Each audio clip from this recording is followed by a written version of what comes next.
All right, the review on my Stealth Arms Platypus. A lot of requests on this, and I've been eager to do it, but I wanted to get a good round count through this gun before really giving it to you guys. So I have about 7,000 rounds through this gun. See that trigger pull?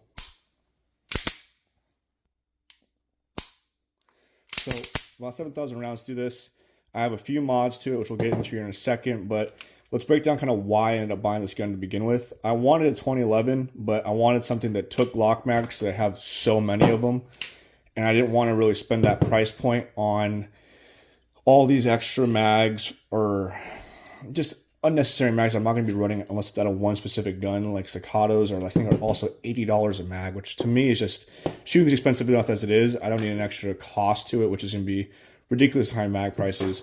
So a couple of things I did here was, after shooting quite a bit through this gun, I noticed a couple things. One, the factory guide rod and the factory spring. The factory spring is about 14 pounds. 14 pounds. I switched it out to 7 initially.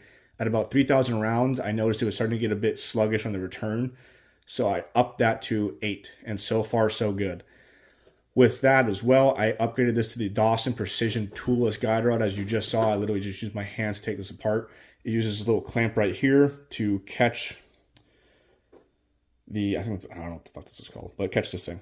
And it helps a lot, especially when you're out in at a range or trying to field strip it really quick to, get some oil in there to clean it off really quick before you get a lot more rounds through it. Because I've definitely not cleaned this after shooting 2,000 rounds and went back to run it again, and I noticed it was being a bit sluggish, so a quick wipe down was definitely necessary.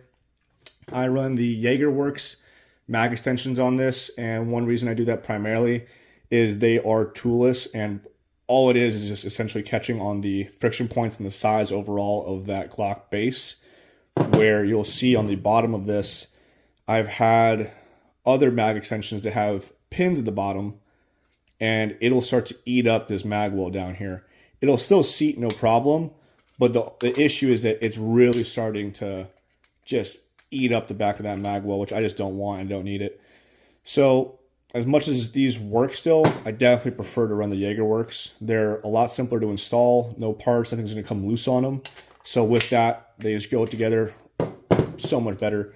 The last thing I did to this was the grip safety on the back of it. I have the Mad Science Tactical grip pin. Like, it's a semi-permanent part. You basically take apart the mag well, lower this back portion here, drop that part in, and then from there you have a semi-permanent pin to that grip safety, which to me is awesome.